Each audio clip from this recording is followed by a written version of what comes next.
GNM nurse salary নিয়ে গুরুত্বপূর্ণ update. Seven pay commission খুব তাড়াতাড়ি আসছে, কারণ গঠন কিন্তু হয়ে গেছে। সেভেন পে কমিশন অনুযায়ী জিএনএম নার্সদের নিউ স্যালারি কী হবে, কতটা পরিমাণ বেতন বাড়তে পারে, ডিটেলসে দেখাবো। যারা নতুন চাকরিজীবী তাদের বেতন কী হবে, যারা পুরনো চাকরিজীবী দীর্ঘদিন চাকরি করছে তাদের স্যালারিটা কী হবে। তো দেখে নেওয়া যাক সপ্তম বেতন কমিশনে জিএনএম নার্সদের বেতন কী হবে। এই মুহূর্তে যে স্যালারিগুলো হচ্ছে সেটা কিন্তু সিক্স পে কমিশন রোপা 2019 অনুযায়ী। তো ফিফথ থেকে যখন সিক্স পে কমিশন আসলো তখন ফিটমেন্ট ফ্যাক্টর ছিল 2.57 ফিটমেন্ট ফ্যাক্টর ছিল। এবার কেন্দ্র সরকার আর রাজ্য সরকার একই, কেন্দ্রে চলছে সেভেন পে কমিশন, সেভেন থেকে কেন্দ্রে আসবে এইটে, আর রাজ্যে সিক্স থেকে আসবে সেভেনে। তো কেন্দ্রেও কিন্তু যখন সিক্স থেকে সেভেন পে কমিশন আসে সেখানেও ফিটমেন্ট ফ্যাক্টর ছিল 2.57। তো পে কমিশন মানে হচ্ছে বেসিক স্ট্রাকচার পরিবর্তন। তো এন্ট্রি লেভেলের যে বেসিকটা আছে, প্রত্যেকটা চাকরিজীবীর এন্ট্রি লেভেলের যে বেসিকটা আছে সেটার সাথে গুণ হবে, যেটাকে বলা হয় ফিটমেন্ট ফ্যাক্টর। সেটাই গুণ হয়ে নতুন রূপে আসবে, তারপর একটা লম্বা একটা তালিকা সেট করে দেওয়া থাকবে, যেখানে প্রতি বছর 3% হারে ইনক্রিমেন্ট হচ্ছে। এবার যার যত চাকরি বয়স সেভাবে সেই ঘরের বেসিকটা পাওয়া যাবে। তো এন্ট্রি লেভেলের বেসিক কত? জিএনএম নার্সদের 28,900 টাকা। আর ফিফথ পে কমিশনে কত ছিল? 11,040 টাকা। তো এই 11,040 থেকে এক লাফে আসলো সিক্স পে কমিশন, এটা কিন্তু সিক্স পে কমিশনে আসলো কত? 28,900 টাকা এন্ট্রি লেভেল। তো এই যে আর 11,040 থেকে এক লাফে আসলো 28,900, এখানে এই 11,040-এর সাথে গুণ হয়েছিল 2.57। বাকি যে অংশটা দেখা যাচ্ছে সেটা রাউন্ড ফিগার দিয়ে। তো শুধু কি এই জিএনএম নার্সদের ক্ষেত্রে না, সমস্ত চাকরিজীবীদের ওই একটাই ফিটমেন্ট ফ্যাক্টর ছিল 2.57। বাকি অংশগুলো রাউন্ড ফিগার দিয়ে একদম সেট করে দিয়েছে। এখানে যেমন একদম সেট করে দেওয়া আছে, যেমন এটা সিক্স পে কমিশনের 28,900 শুরুতে পাওয়া যাবে, তারপর প্রতি বছর বাড়ছে 29,800, তারপর প্রতি বছর বাড়ছে 3% হারে ইনক্রিমেন্ট হতে থাকে এরকম একটা লম্বা একটা তালিকা এরকম একটা আসবে। তাহলে এই 28,900 এটার সাথে কিন্তু এন্ট্রি লেভেলের এই যে 28,900 এটার সাথে কিন্তু গুণ হবে। তো কত প্রবল সম্ভাবনা? 2.57। তাহলে 2.57 এবার কিন্তু প্রবল সম্ভাবনা ফিটমেন্ট ফ্যাক্টর। তো 28,900 সাথে 2.57 গুণ করলে 74,273 টাকা। এটা হচ্ছে নতুন বেসিক, হচ্ছে জিএনএম নার্সদের নতুন এন্ট্রি লেভেলের বেসিক। তো নতুন চাকরিজীবী পুরনো যে সবার আমি দেখাচ্ছি। তো এন্ট্রি লেভেলের বেসিক এটা। এবার ডিএ, যেহেতু বেসিকটা প্রচুর বাড়বে তাই ডিএটা কিন্তু জিরো হওয়ার সম্ভাবনা রয়েছে। আমি যেটা স্যালারিটা দেখাচ্ছি সেটা কিন্তু পুরোটা কিন্তু একটা সম্ভাব্য স্যালারি। যদি 2.57-ই রাখে তাহলে কিন্তু এটাই হবে, এর থেকে যদি কম হয় তাহলে একটু কমবে। কিন্তু যাই হোক, মানে এন্ট্রি লেভেলের বেসিকের সাথে গুণ হবে, গুণ হলেই কিন্তু বাড়বে। যেহেতু 2.57টা বিভিন্ন হিসাব করে দেখা যাচ্ছে যে একটা সম্ভাবনা আছে, এর থেকে বেশিও হতে পারে, এর থেকে কমও হতে পারে। তো আনুমানিক যে স্যালারিটা সেটা আমি দেখাচ্ছি 74,273 টাকা। ঠিক আছে? তো তারপর এইচআরে যেহেতু ডিএটা শুরুতে শূন্য হওয়ার সম্ভাবনা রয়েছে, কিন্তু কিছুদিন পর আবার ডিএ দিয়ে দেবে। হ্যাঁ, যেহেতু বেসিকটা প্রচুর বাড়ছে। তো এন্ট্রি সেভেন পে কমিশন হিসাবে এটা আমি সেভেন পে কমিশনের স্যালারি দেখাচ্ছি। হ্যাঁ, তো এইচআরে এখন যেটা আছে 12% সেটাই থাকার সম্ভাবনা রয়েছে। এইচআরে সবসময় বেসিকের হয়। তো তাহলে হচ্ছে 8,912 টাকা। আর এমএ এখন যেটা আছে 500 টাকা। আমি শুধু মূল স্যালারিটা দেখাচ্ছি, নার্সদের মূল স্যালারিটা যেটা মেইন স্যালারি। ঠিক আছে? এক্সট্রা আমি এগুলো দেখাচ্ছি না। ঠিক আছে? তো সব কিছু মিলে যে স্যালারিটা গ্রস স্যালারি হচ্ছে, হ্যাঁ, 83,685 টাকা। পিট্যাক্স 200 টাকা ডিডাকশন হবে, কেটে ছেটে পাওয়া যাবে ইন হ্যান্ড স্যালারি 83,485 টাকা। এটা হচ্ছে ইন হ্যান্ড স্যালারি, সম্ভাব্য স্যালারি 2.57 যদি ফিটমেন্ট ফ্যাক্টর হয়। 2.57 প্রবল সম্ভাবনা, এর থেকে কমও হতে পারে আবার এর থেকে বেশিও হতে পারে, পুরোটা সরকারের উপর ডিপেন্ড করছে। কিন্তু যাই হোক, এন্ট্রি লেভেলের বেসিকটার সাথে কিন্তু গুণ হবে, প্রচুর বেতন বাড়বেই। এন্ট্রি লেভেলের সাথে গুণ হলে তো বেসিকটা এমনি বেড়ে যাচ্ছে। আর এই সরকারের নিয়ম আছে বছরে মোটামুটি দুবার ডিএ দেয়। শুরুতে হয়তো এন্ট্রির মানে জিরো থাকবে, কিন্তু কিছুদিন পর আবার ডিএ যোগ হয়ে যাবে।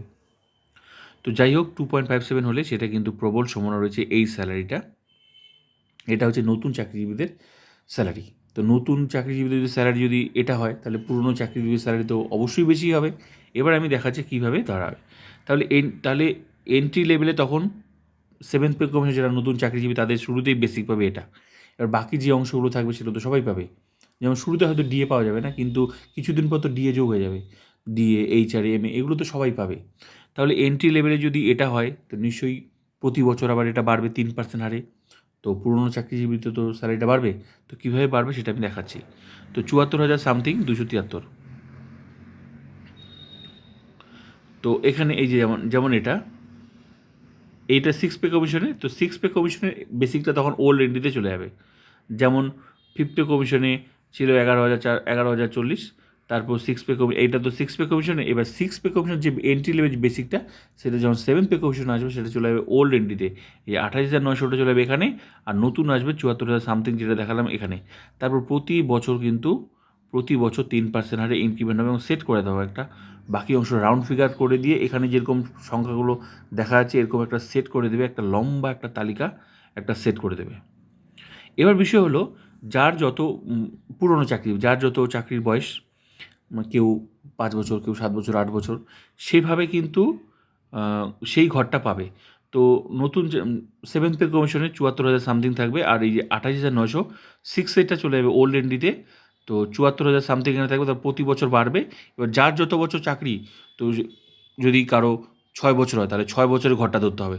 তার মানে প্রতি বছর যদি 3% ইনক্রিমেন্ট হয় তো নিশ্চয়ই 6 বছরের ঘরে বাড়তে থাকবে। এখানে যেমন 6 পে কমিশনে দেখা হচ্ছে কি, 6 পে কমিশনে কি 28,900 ছিল। তো প্রতি বছর বাড়ছে না 3% হারে? তো বাড়ছে, যত বছর হচ্ছে তত বছর বাড়ছে এরকমই। তো শুরুতেই যদি 74,000 হয় 7th পে কমিশন, নিশ্চয়ই প্রতি বছর বাড়বে। তো এবার যারা পুরনো চাকরিজীবী সেই ঘরটা ধরে নিতে হবে, কত বছর চাকরি সেই ঘরটা, সঙ্গে বাকি যে অংশগুলো থাকবে সেটা দিয়ে তারপর যোগ করে। শুরুতে হয়তো ডিএ পাওয়া যাবে না, বাকি অংশগুলো তো পাওয়া যাবে। এইচআরে হলে তখন বেসিকের সাথে বেসিকের পার্সেন্টেজ বার করতে হবে। তো কিছুদিন পর আবার ডিএ যোগ হয়ে যাবে। তো নতুন চাকরিজীবী শুরুতে শুধু বেসিকটা দিয়েই তো স্যালারিটা বার করা যাবে। তো যারা নতুন চাকরিজীবী শুরুতে পাওয়া যাবে 74,000 সামথিং, মানে 6 মতোই আমি বলছি। এটা তো 6 আছে, 7 তো এখনও আসেনি। তো 7 তো তার বোঝা, মানে এটা দেখেই বুঝতে হবে। আমি যেটা দেখালাম যে সম্ভাব্য হচ্ছে এই যে 74,000 সামথিং, এটা যদি নতুন বেসিক হয় তাহলে নতুন বেসিকটা হচ্ছে এখানে থাকবে, এই যে 6 জায়গা থাকবে। এটা তো 6 এটা তখন চলে যাবে এখানে 7th পে কমিশন এখানে চলে যাবে, ওল্ড এন্ট্রিতে চলে যাবে।